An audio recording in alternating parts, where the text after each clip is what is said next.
아멘.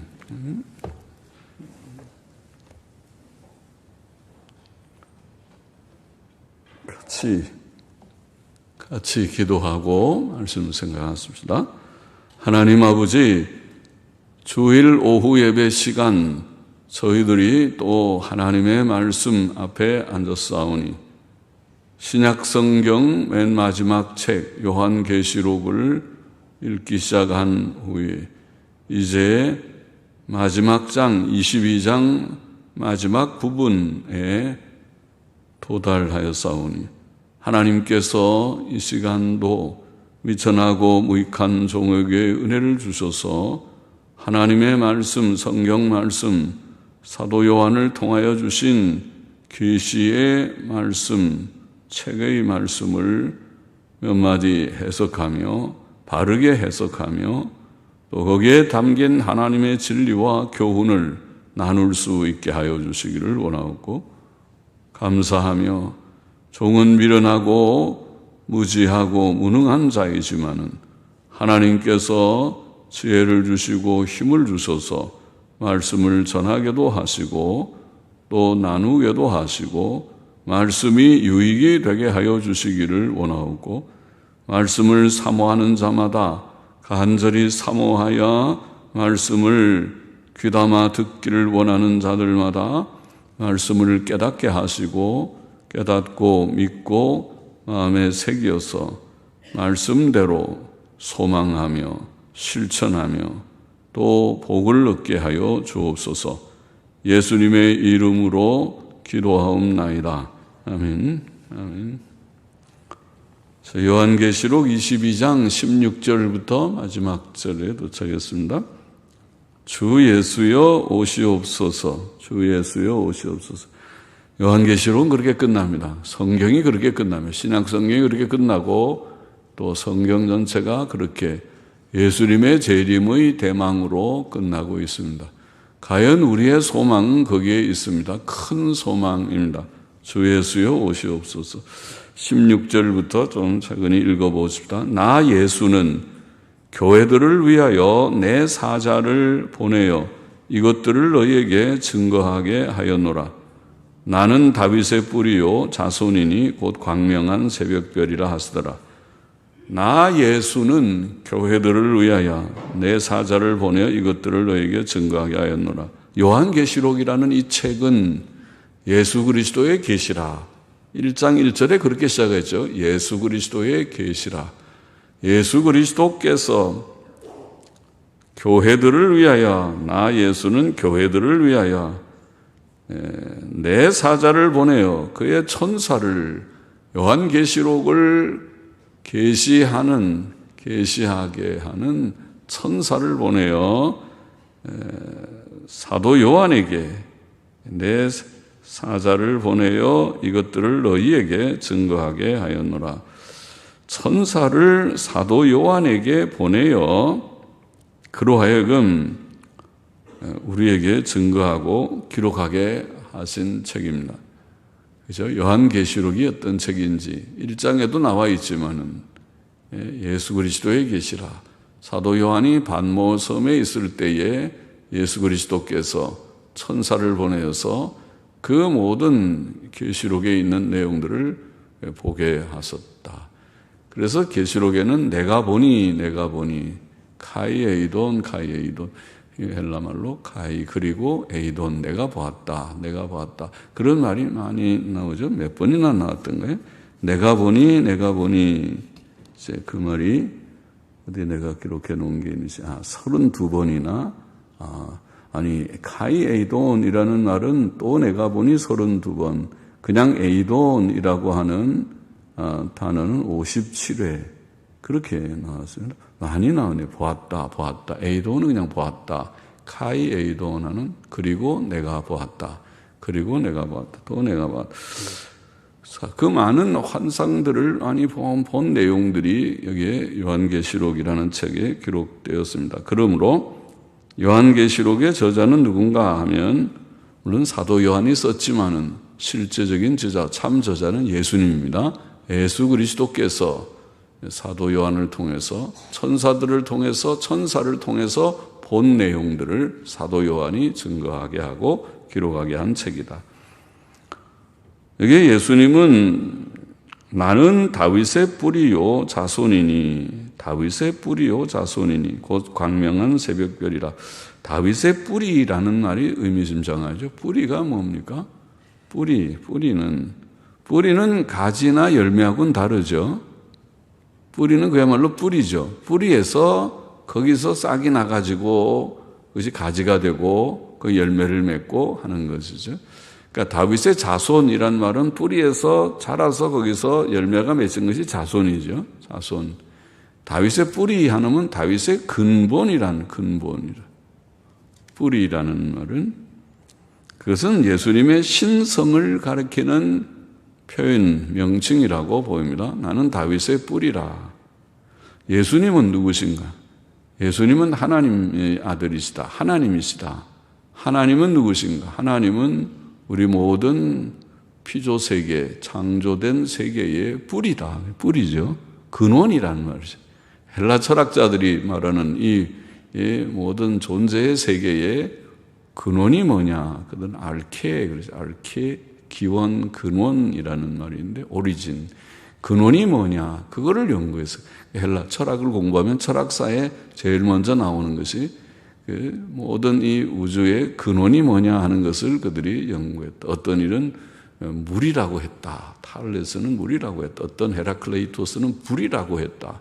어떤 사람은 내 원소라고 했다. 뭐 등등의 내용들이 고대 철학자들, 헬라 철학자들이 이 우주를 보면서 생각하는, 그러면 할만하겠죠. 이 근원이 뭔가? 근원을 찾았어요. 그런데 우리는 근원을 알았어요. 근원은 하나님이시다. 태초에 하나님이 계시니라. 하나님이 천지 만물을 창조하셨느니라. 하나님이 근원이다. 뿌리다.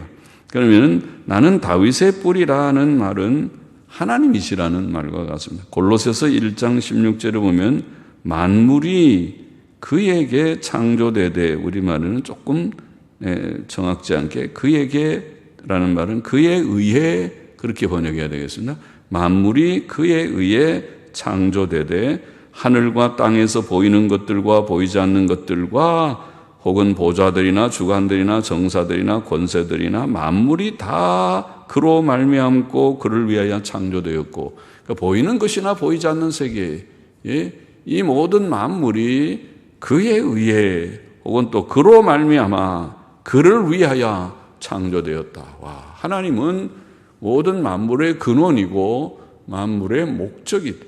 하나님이 만물을 통해서 하나님을 위해서 만물이 창조되었다. 우리가 하나님을 찬송하는 하나님의 영광을 위해 살기를 원합니다. 할렐루야, 하나님을 찬송합니다. 그렇게 되도록 천지 만물은 하나님의 영광을 드러내고 있습니다. 오직 인간이 문제죠.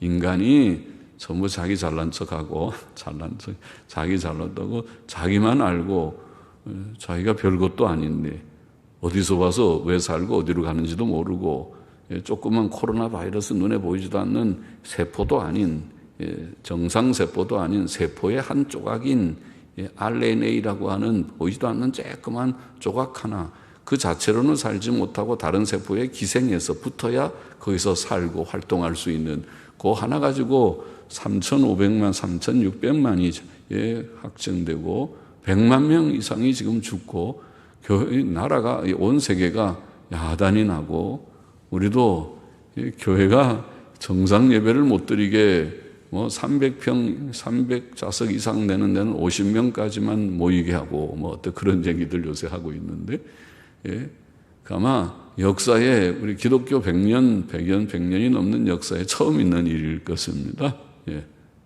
그리고 그것이 또 교회를 통제하는 빌미가 되는 것은 아닌가 염려도 하고 그렇습니다. 교회가 모이라고 해서 모이고 모이지 말라고 해서 안 모이는 단체는 아닌데, 언제 그들이 모이라고 허락해서 모인 것도 아닌데, 그렇게 지금은 어려운 그런 지경이 됐습니다. 그래도 조심을 해야 된다. 그러니까 조심을 하고, 하나님의 은혜로 다 착하게 마스크들 답답하신데 마스크 끼고 있고, 저 혼자만 설교한다고 마스크 안 끼고 이렇게 해서 미안하기도 하고, 그렇지만은 그렇습니다. 이 모든 만물의 뿌리가 하나님이시다. 하나님께로부터 다 창조되어 예수 그리스도는 하나님이라는 것입니다. 다윗의 뿌리라는 말은 다윗의 근원이다. 모든 인류의 뿌리요 다윗의 뿌리이신 주님이시다. 그러면 다윗이 예수님을 낳은 것이 아니고 사실은 예수님께서 다윗을 만든 것입니다. 다윗의 뿌리입니다. 예수님께서 우리 모두를 다 만드신 것입니다. 하나님이십니다. 뿌리 있습니다. 우리의 뿌리입니다. 근원이십니다. 또 다윗의 자손이다. 그렇게 그것은 인성을 나타내는 것이라고 볼 수 있죠. 뿌리이신 그분이 하나님이신 창조자이신 그분이 다윗의 자손으로 법적으로 다윗의 자손 쭉 아담부터 족보가 내려오는데 마태복음 1장에 보면 아브라함을 거쳐서 다윗을 거쳐서 그 다음에 예수님까지 족보가 이렇게 내려오고 있습니다. 요셉의 족보까지 요셉까지 예수님의 육신의 부친인 법적인 부친이죠. 실제로는 요셉이 아버지가 아니고 법적으로만 아버지지만은 여하튼 그래도 요셉까지 내려와서 그렇게 예수님이 탄생하심으로써 요셉의 아들이라 알려져 있고 다윗의 자손이 된 것입니다. 그렇게 인성으로 마리아를 통해서 동정녀 마리아를 통해서 처녀 마리아를 통해서 잉태되어 탄생하신 주님이 되셨다. 하나님이 사람이 되시다니 참 그것은 엄청난 사건이 아닐 수가 없죠. 그 사실만 깨달아도 정말 놀라운 일이죠. 하나님이 사람이 되실 수 있는가? 하나님이 사람. 같은 피조물이라 하더라도 우리 피조물이 사람이 내가 우리 집에 키우는 가축이 될 수 없듯이 내가 가축이 될 수 있습니까? 되라고 되겠습니까? 여러분이 한번 강아지가 돼가지고 주인한테 구박도 받고 사랑도 받고 하면서 좀 크라고 하면은 내가 한번 해보겠다 그러겠습니까? 여러분이 우리가 집에 키우는 강아지가 될 수 없듯이 되기 어렵듯이 하나님이 사람이 된다는 것은 그것은 거의 인간적으로는 가능하지 않은 일을 가능하게 하신 것입니다. 하나님이 사람이 되었습니다. 다윗의 자손, 다윗의 뿌리요, 다윗의 자손이라. 또 그는 자신을 광명한 새벽별이라고 증거했습니다. 광명한 새벽별, 새벽별이 무엇입니까? 캄캄한 밤이 지나고 밤에 캄캄한 밤이 지나고 동이 터올 때에 뜨는 것이 새벽별이죠. 모닝스타죠. 모닝스타. 새벽별이죠. 아침에 뜨는 별이죠. 그것이 무슨 별이라고 그러게? 목성이라고 하던가요? 무슨 뭐라고 하던가요?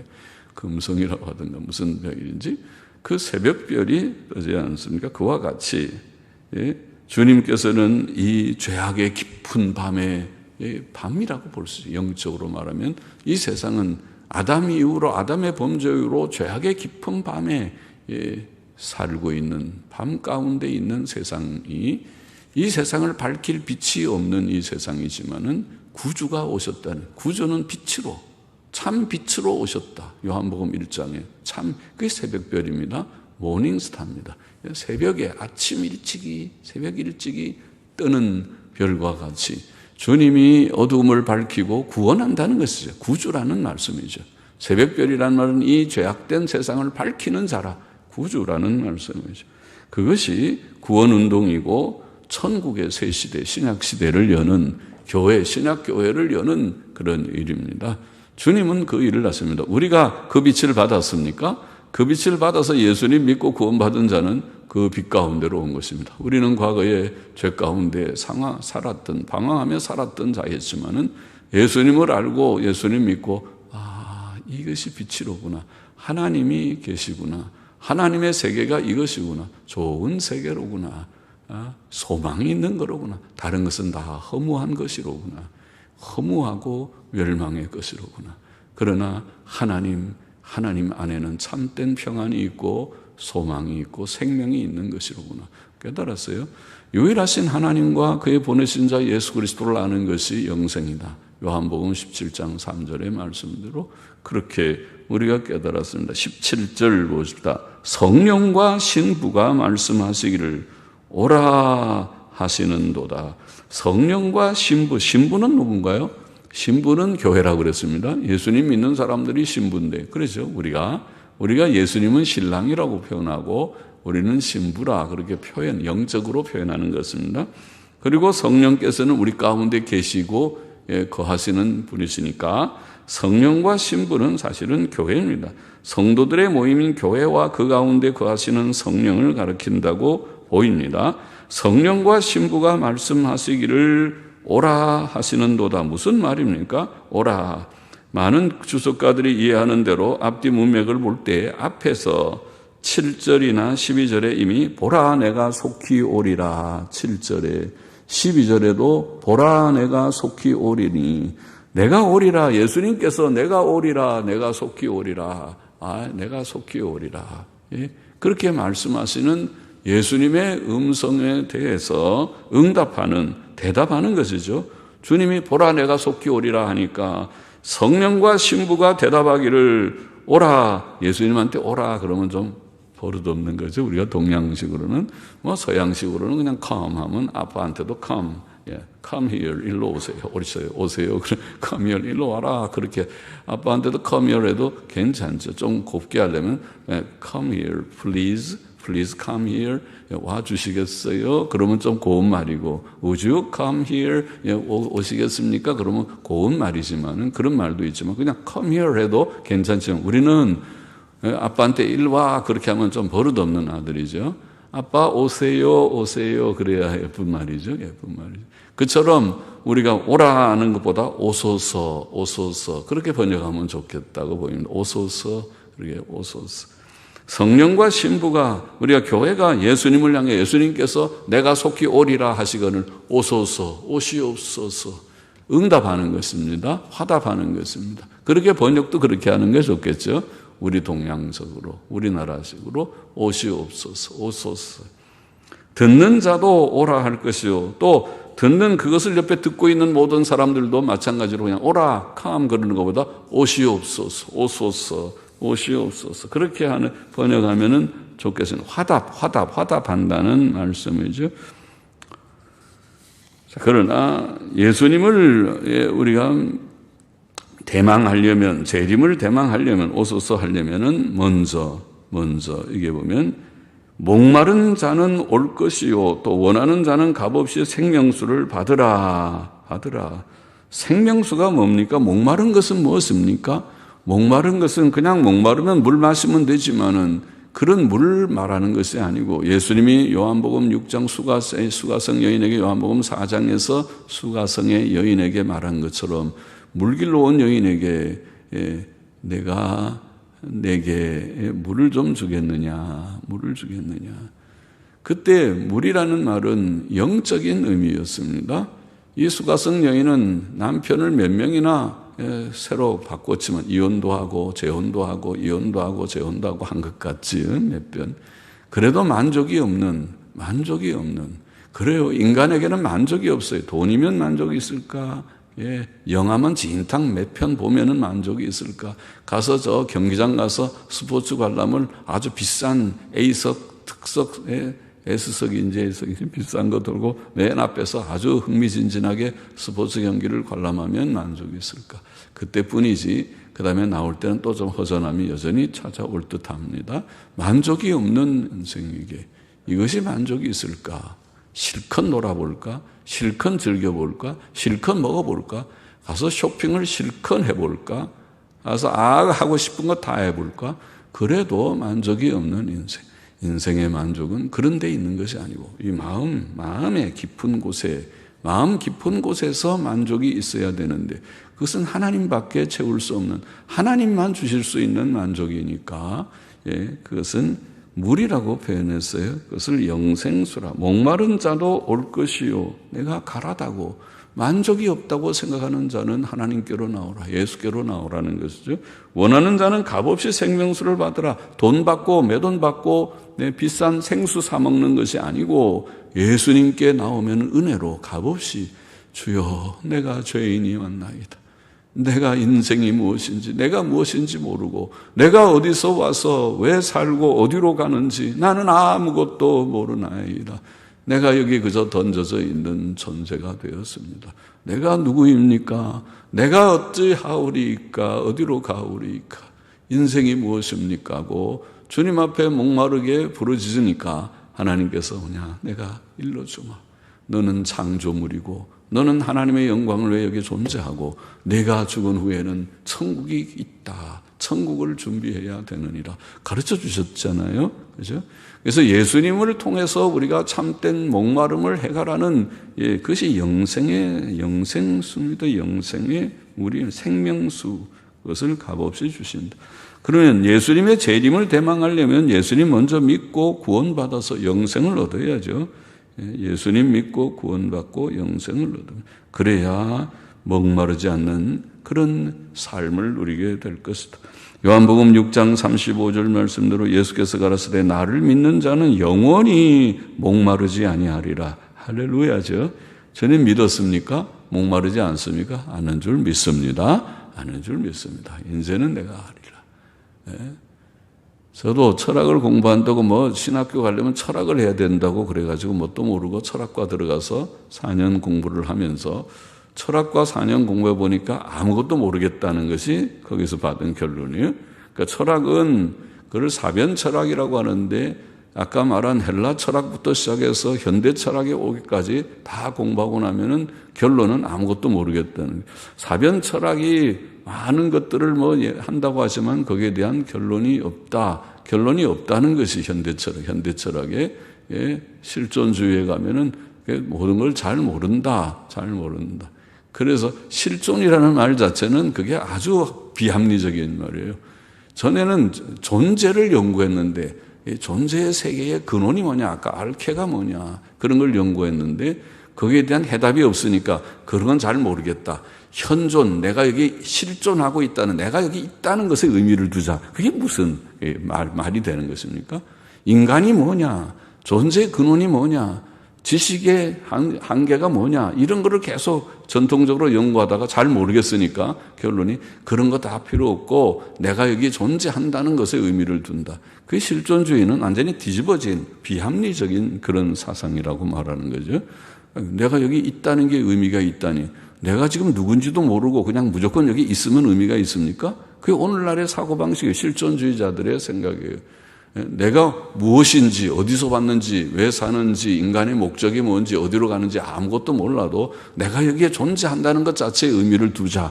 이런 사상이 지금 이제 철학 강의처럼 되어버렸는데 실존주의를 그것이 무슨 의미가 있습니까? 도대체 앞뒤가 맞지 않는, 여보세요. 당신이 뭔지도 모르고 왜 사는지, 어디로 가는지도 모르고 여기 있는 게 무조건 의미가 있다고. 그건 누가 가르쳐 준 거예요? 여기에 있는 것이 의미가 있는지 없는지 당신이 어떻게 알아요? 그런 거 묻지만 나는 여기에 존재하는 것 자체가 의미가 있어. 끝. 그렇게 그 도대체가 철학이라는 것은 처음부터 끝까지 도대체가 대답이 없고 아무것도 모른다가 결론이에요. 그러니까 모른다. 그렇지. 모르지. 그 결론이 어디에 있는데? 결론은 하나님 안에 있는데 하나님 없으니까 모르지. 암만 공부해봐라. 그건 모르는 거예요. 어느 학박사가 돼도 모른다. 결론은 성경에 돌아가야 하나님께서 해답이다. 하나님 안에 해답이 있다. 그러니 감사하죠. 우리는 철학 이상이니까 공부를 안 해도 하나님만 바로 알면, 성경을 바로 알면 철학자들이 수천 년 사변 철학이라고 하는 철학이 알지 못하고 엉터리 같던 죄송해요. 그들은 엉터리는 아니지만 잘 몰라서 현대 철학이 뒤집어 엎어진 그런 철학 얘기를 하더라도 그런 것이 다 아니고 우리가 하나님을 통해서 해답을 알았으니까.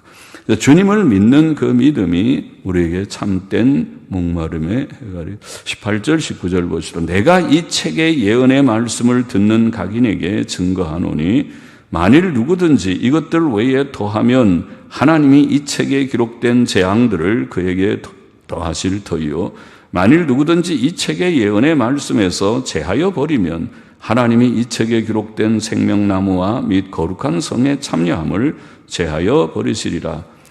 하나님의 계시의 말씀은 이 책의 예언의 말씀, 그것은 지금 선사를 통해서 사도 요한에게 주시고 사도 요한을 통해서 기록하게 하신 계시의 책이 아닙니까?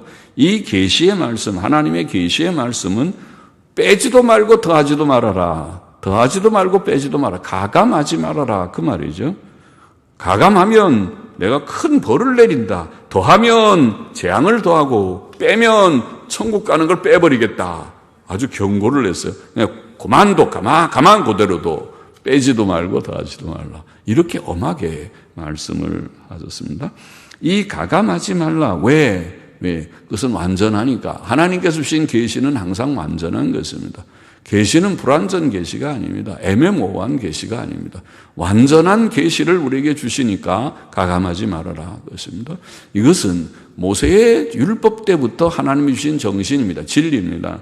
모세의 율법을 하나님께 주실 때에 신명기 4장 2절에 보면 내가 너에게 명하는 말을 너희는 가감하지 말고 내가 너희에게 명하는 너희 하나님 여호와의 명령을 지키라. 그렇죠. 하나님께서 율법을 주시면 십계명 주시고 율법을 주실 때 가감하지 말아라. 그대로 받아라 그랬어요. 그대로 받아라. 선지자들이 쓴 역사서들과 선지서들, 모세오경 외에 그 다음에 선지자들의 역사서 여호수아부터 시작해서 에스라, 느헤미야, 에스더까지가 역사서가 아닙니까? 그 다음에 이사야부터 시작해서 또 모든 선지자들 서들이 나오지 않습니까? 그 역사서들과 선지서들은 다 선지자들의 글이에요. 그래서 히브리어 성경에 보면은 역사서를 전선지서 그렇게 말합니다. 그 다음에 선지자들의 글을 후선지서 그렇게 다 선지서라고 부르고 있어요. 전선지, 후선지 그렇게 말합니다. 그래서 역사서와 모든 선지서들을 다 이것이 선지자들의 글인데 이것은 더한 것이 아니고 그 내용을 읽어보면 이스라엘 백성이 모세를 통해 주신 하나님의 율법대로 살지 않았다. 그걸 지적하는 것입니다. 여전히 그 내용은 율법이 기준입니다. 율법대로 너희가 살지 않았다. 또 율법대로 살지 않았으니까 하나님의 심판과 징벌이 너희 앞에 이제 임박했다. 그거를 말하는 것입니다. 또 역사서도 마찬가지로 율법대로 살지 않으니까 하나님 앞에 벌을 받았다. 그러나 율법대로 바로 살았던 다윗이나 히스기야나 요시야나 이런 왕들은 그래도 하나님 앞에 복도 받았다. 그걸 보이는 거죠. 그러니까 율법이 기준이에요. 가감하지 말라. 이 율법대로 하라는 것입니다. 시편을 비롯한 시가서들도 마찬가지입니다. 시가서도 욥 시편 잠언전도 시가서의 내용들도 하나님의 율법대로 사는 것이 복이라는 것입니다. 그것이 시편 1편 1절이잖아요. 복 있는 자는 악인의 모든 꾀를 쫓지 않고 악인의 길에 서지 않고 오만한 자의 자리에 앉지 않고 오직 여호와의 율법을 즐거워하며 그 율법을 죄하러 묵상. 성경 많이 읽고 성경대로 사는 것이 복되다. 그것을 말씀하고 있지요. 전도서 12장 13절도 모든 것 다 들었으니 이제 요점을 말하기를 하나님을 경외하고 그 명령을 지킬 것이라. 이것이 너희의 인생의 사람의 본분이니라. 본분이란 말이 모든 것이다. 히브리 말로 콜, 그래, 콜.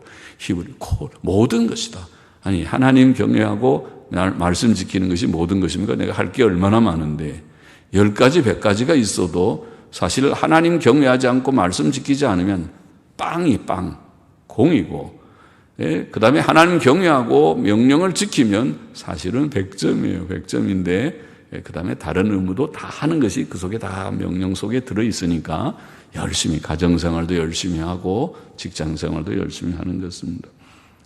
구약 성경은 하나님께서 주신 율법에 무엇을 첨가한 것이 아니고 그것을 바르게 해석하고 적용한 것이었습니다. 이제 예수께서는 구약 성경에 예언된 그 메시아로 오셨습니다. 마태복음 1장 1절. 신약 성경은 구약 성경의 예언의 성취이고 구약 성경의 진리를 바르게 해석하고 적용한 것입니다. 신약 성경의 마지막 책인 요한계시록의 끝에 가감치 말라는 강조와 경고가 다시 기록되어 있고 이 경고는 매우 엄숙하게, 엄숙한 마음으로, 진지한 마음으로 받아들여져야 합니다. 만일 누구든지 이것을 더하면, 이 책의 내용에 더하면 하나님의 재앙을 더하실 것이고 이것을 빼면 천국에 들어가는 복을 잃어버릴 것이다. 이 경고는 이 책의 절대적 권위를 증거하며 이 책이 종말 예언에 있어서 충족한 계시의 책임을 증거하는 것입니다. 여기에 더하고 빼려고 하지 마십시오. 더 이상 이 책에 무엇을 첨가할 내용이 없다는 것이죠. 요한계시록은 종말 예언에 있어서 그러므로 최종적 권위, 마지막 권위의 책입니다. 여기에 더하지 말아요. 예. 내가 계룡산에서 6개월 동안 금식기도하고 깨달아 보니까 이렇다 저렇다. 그 이단입니다. 그런 이단입니다. 천사가 어젯밤에 내게 나타나서 내게 말했다. 나만이 아니라 여러 우리 교회 교인들에게 다 나타나서 말했다. 그건 이단입니다. 성경을 넘어가는 것이 이단입니다. 요한계시록이 무엇을 말하는가만 깊이 연구하고 묵상하고 그 안에 머물려도록 해야 됩니다. 그러는 것이 정통입니다. 자, 그러나 본문의 경고의 말씀은 요한계시록에만 적용될 것이 아니라 신약 성경 전체와 신구약 성경 전체에도 적용될 말씀입니다. 이것은 하나님의 섭리 가운데 성경 맨 마지막 부분에 기록되어 성경의 권위와 충족성에 대한 증거와 교훈이 되었습니다. 성경은 처음부터 모세의 율법부터 가감하지 말아라. 그리고 역사서도 선지서도 시가서까지도 율법을 해석하고 적용하는 것이다. 제가 말하고 신약 성경은 무엇이냐? 바로 구약 성경의 예언의 성취다. 그렇게 말했어요. 다 하나예요. 가감하지 마. 하나님의 말씀이 충만하게 사도들의 글이 충만하게 우리에게 계시된 후에는 이제는 거기에 더하고 빼는 것이 아니라 그 말씀 안에 거하는 것이 복됩니다. 그것이 정론입니다. 그래서 우리 개신교가 그것을 깨닫기 때문에 종교개혁자들의 기본 원리는 성경입니다. 성경으로. 모든 개신교, 신교라고 하는 이 천주교의 문제는 성경을 무시를 했습니다. 성경을 넘어서서 교황이 무슨 오류가 없느니 그래서 성경에 없는 얘기들을 함부로 선언하고 그리고 그 선언 속에 마리아가 평생 죄가 없었느니 마리아는 죄 없이 잉태했느니 승천했느니 마리아는 모든 우리의 중보자가 되느니 이런 헛된 이단설들이 막 나오는 것입니다. 모든 천주교 교리는 성경 밖에서 나오는 것입니다. 그래서 그 틀렸다는 것입니다. 성경대로 가야 된다. 성경이 그래서 개신교는 종교개혁자들의 유산을 받은 개신교의 기본 원리는 성경이 신구약 성경이 우리의 신앙과 행위의 정확무한 유일의 법칙이다. 그것이 기본 원리입니다. 그거는 개혁교회뿐만 아니라 영국의 교회 앵글리칸 졸치, 성공회라고 하는 교회나 또 루터교회나 루터란 졸지나 그들의 신조가 똑같습니다. 성공회는 39개 신조, 39 아티클이라는 것이 그것이 기본 신조입니다. 또 루터교회는 일치 신조, 포뮬러 오브 콩코드라고 하는 일치 신조라는 것이 그들의 기본입니다. 그리고 우리 개혁교회는 웨슬리 신앙 고백이니 여러 고백들이 많은데 다 일치되는 사상이 뭐냐면 성경의 근거에서 말을. 누가 무엇을 주장하려면 성경의 근거에서 하고 누가 무엇을 반박하려면 성경의 근거에서 하고 그것이 기본입니다. 그래서 성경을 넘어가면 안 돼요. 성경을 넘어서서 자기의 어떤 철학이나 과학이나 어떤 또 무슨 계시나 체험이나 이런 얘기하면 안 돼요. 성경대로 해야 돼요. 그것이 오늘 그런 의미에서 지금 여기에 끝에 있는 18절 19절의 말씀은 바로 요한계시록뿐 아니라 신약성경과 신구약 성경 전체의 기본이 되는 성경은 하나님의 말씀이고 우리의 신앙과 행위의 정확무한 유일의 법칙이라고 하는 진리를 잘 보이고 있는 말씀이고 아주 중요합니다. 이 진리를 바로 깨달아야 그래야 성경 읽게 됩니다.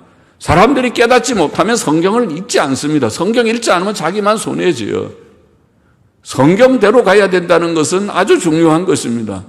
자꾸 종교가 부패되고 교회가 부패되고 하는 것은 다른 이유가 없습니다. 성경을 덮어버리니까 그렇습니다. 목사들이 성경을 연구 안 하고 성경을 강해하지 아니하고 자꾸 엉뚱한 재미있는 얘기들만 찾아가지고 예화집이나 뒤적거리기 때문에 잡서만 뒤적거리기 때문에 그런 것입니다.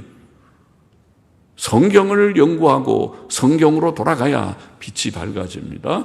그래야 교회가 깨끗하게 됩니다. 바로 됩니다. 바로 믿고 바로 살게 됩니다.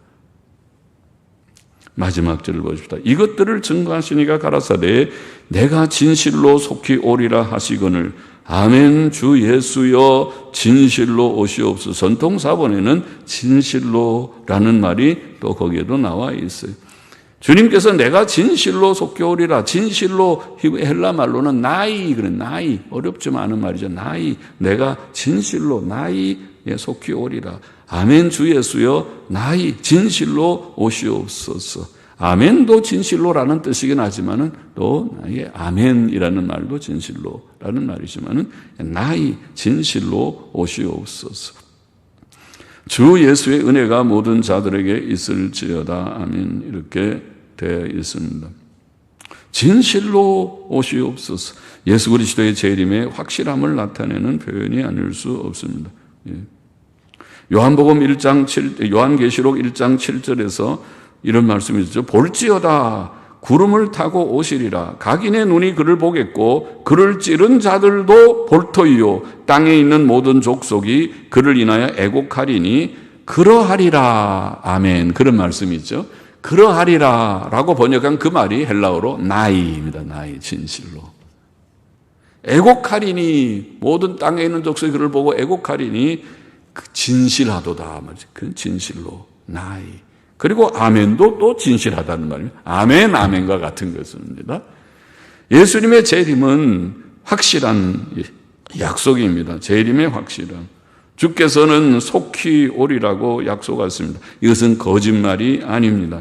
그는 거짓말을 하실 수 없습니다. 이것은 하나님의 심정, 예수 그리스도의 심정을 나타냅니다. 속히 오고자 하는 심정. 그렇죠? 우리가 누구를 사랑하면 빨리 가고 싶죠? 너무 가고 싶어서. 빨리 가고 싶어서. 그래서 좋아하는 사람이 있을 때는 너무 빨리 가다 넘어지고 막 그러죠. 애기들은 넘어지고 또 다리가 약한 사람들은 상체가 먼저 나가려고 하다가 앞으로 잡아서 코를 찌으려고 하고 그렇게 갑니다. 빨리 가. 심정이 그렇습니다. 베드로후서 3장 8절에 보면은 이런 말씀이죠. 주께는 하루가 천년 같고 천년이 하루 같은 이 한 가지를 잊지 말라. 천년을 하루같이, 하루를 천년같이, 하루 지나는 것이 천년이 지나는 것 같고 천년을 기다려도 지루하지 않고 하루같이 내가 가리라. 속히 가리라. 주의 약속은 어떤 이에 더디다고 생각하는 것 같이 더딘 것이 아니라 오직 너희를 대하여 오래 참으사 아무도 멸망치 않고 다 회개하기에 이르기를 원하시느니라. 감사하죠. 주님이 만일 일찍 오셨더라면 우리는 구원도 못 받았고 인간으로 태어나지도 못했고 구원도 못 받았고 아직도 주님이 안 오셔서 그렇지 주님이 지금 오셔도 아직도 회개하지 않은 자가 있으면 구원 못 받고 죄 가운데 지금도 죄를 짓다가 주님을 재림을 맞이하면 그 사람은 멸망되기 쉬울 자일 터인데 주님께서 안 오시는 것은 이놈 이 사람 회개해 너 그러면 안 돼. 죄의 현장에서 내가 너를 보면 되겠느냐. 회개하라. 그렇게 주님이 기다려주신다는 거죠. 기다려서 너 때문에 우리 때문에 기다리는 거예요. 좀 기다려주는 것이고 회개해. 바로 해야 내가 너를 구원하여 천국에 데려가기를 원하는데 하나님의 마음은 지금이라도 오고 싶지만 와버리면 다 망해버리는 멸망하는 구원 얻지 못할 자들이 아직도 있을 때에 지체하는 것뿐이다. 그러나 주의 날이 밤에 도적같이 오리니 지금 베드로후서 3장에 다 멸망치 않고 회개하게 이르기를 원하시느니라. 그러나 주의 날이 밤에 도적같이 전통본문에는 밤에라는 말이 있어서 도적같이 오리니 그날에는 하늘이 큰 소리로 떠나가고 체질이 원소들이 뜨거운 불에 풀어지고 땅과 그 중에 있는 모든 일이 불타버리리라. 우리말에는 드러나리로다. 불타버리리라. 주님이 오시고 말 것입니다. 오실 것입니다. 아멘. 주 예수여 진실로 오시옵소서. 이것은 주 예수 그리스도의 재림을 대망하는 모든 신약 성도들의 그런 고백입니다. 큰 소망의 고백이죠. 주님이 다시 오셔야 우리가 부활하고 또 변화받고 그리고 새하늘과 새 땅이 이루어지고 천국에서 영생 복락을 누리고 다시는 눈물이 없고 한숨이 없고 고통이 없고 병이 없고 코로나도 없고 마스크도 없고 장례식도 없고 화장터도 없고 거기에는 행복만 있는 이혼도 없고 또 그런 불행한 요소들이 없는 세계가 될 것입니다. 오늘 본문의 교훈에 여러 말씀이 있었습니다. 첫째, 주님께서는 다윗의 뿌리요 자손이요 광명한 새벽별이다. 뿌리는 신성, 자손은 인성, 새벽별은 구주되심을 보이는 것이다. 그렇게 우리가 생각해요. 우리 주님은 신인 양성을 가지신 신적인 구주로 우리에게 오셔서 구원하셨다. 둘째로 주 예수께 오는 자들, 예수께서는 그에게 오는 자들, 그를 진실히 믿는 자들에게 값없이 생명수를 주신다. 그것이 구원이죠. 목마른 자들 값없이 와서 생명의 물을 마시라. 마셨습니까? 예수님 믿고 구원 얻었습니까? 마음의 평안을 얻었습니까? 영원한 생명을 확신하십니까? 확신하시기를 바랍니다. 예수님 믿고 구원받아 생명수를 마신 자가 되기를 바랍니다. 아직도 목말라서 인생이 무엇인지 난 몰라. 예배당 다니면서도 죽어봐야 알지 천국이 있긴 있는지 몰라. 그러는 사람 되지 말고 살아서 하나님을 확신하고 죽어서 천국에 넉넉히 들어가는 우리가 되기를 원합니다. 셋째로 주 예수께서는 진실로 속히 다시 오실 것입니다. 오늘 말씀하죠. 진실로 다시 오실 것이다. 오 주님 다시 오시옵소서. 우리도 그렇게 대답해야 됩니다. 주님의 계시, 성경에 계시된 종말 예언의 절정이 바로 재림이고 오늘 그래서 재림으로 종말 예언서는 끝났습니다. 주님이 내가 속히 오겠다 말씀하시고 아멘 주 예수여 나의 진실로 오시옵소서 그렇게 끝나고 있습니다. 내용이 중요한 내용은 그렇게 나중에 또 끝에 기원이 나오지만은 그런 내용은 내용적으로는 주의 재림이 바로 절정이고 핵심입니다. 절정적인. 그래서 우리도 아멘 주 예수여 진실로 오시옵소서. 한번 따라해 봅시다. 아멘 주 예수여 진실로. 헬라어도 한번 해봅시다. 나이 진실로 오시옵소서. 그렇게 우리가 대답하십니다. 넷째로 또 한 가지 중요한 것 끝에 하나님께서는 우리에게 성경을 주셨다는 것을 아까 강조했시 8절 19절에 성경을 주셨습니다. 성경을 주셨습니다. 우리는 66권으로 된 이 책을 가감하지 말아야 된다. 성경을 가감하는 것이 큰 악이다. 성경 덮어놓는 것도 큰 악이고 읽지도 않는 것도 큰 악이고 믿지도 않는 사람이고 하나님이 주신 책을 덮어놓다니 연애 편지는 안 그럴 거다. 아들이 보내온 그런 편지는 베개 속에다 고이고이 간직하고 읽는다고 할머니들은 그러던데 그러잖아요. 하나님이 보내주신 이 은혜에 복된 책을 그렇게 읽지도 않고 덮어놓고 살면 그것이 죄가 되지. 하나님 믿는 사람이 아닐 것이다. 그것을 읽어도 다 가감하지 말고 주여 말씀을 창세기 1장 1절부터 계시록 끝장 끝절까지. 이게 참 중요해요. 그래서 강해는 어렵지만은 창세기 1장 1절부터 계시록 끝장 끝절까지 다 읽어봐야 지지.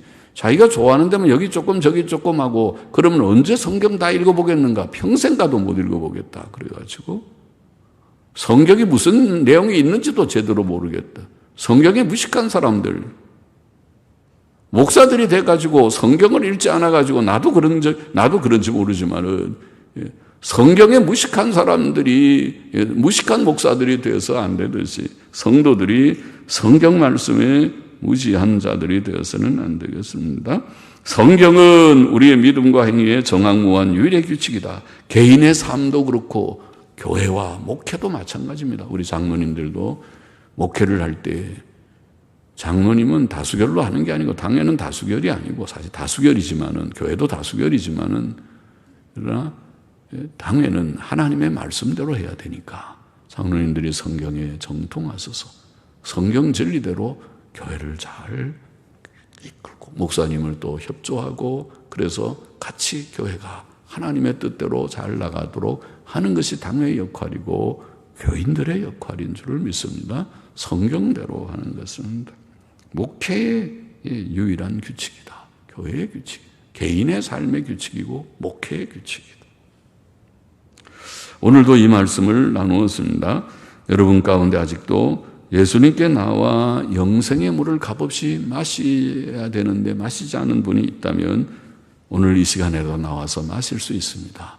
예수님께 나와 나도 좀 물 한 컵 주십시오. 내가 마시고 이제는 정신 차리고 주님을 잘 믿는 사람 되기를 원합니다. 그러면 오너라. 그리고 예수님께서도 나를 믿고 구원을 받으라. 과거는 다 씻어버리고 죄 씻음 받고 새 삶을 살도록 하라고 주께서 우리에게 은혜 주실 줄을 믿습니다. 기도하십니다. 하나님 아버지, 오늘도 예수님 바로 믿고 주의 재림을 간절히 대망하면서 오 주여 주 예수여 아멘 주 예수여 진실로 오시옵소서 고백하는 우리들이 다 되기를 원하고 이제는 성경 말씀을 우리가 기준으로 삼고 말씀을 늘 가까이 읽기도 하고 듣기도 하고 성경이 우리의 신앙과 행위의 유일의 법칙이 되는 삶을 힘쓰는 우리 모두가 되게 하여 주옵소서. 예수 그리스도의 이름으로 기도하옵나이다. 아멘. 아멘.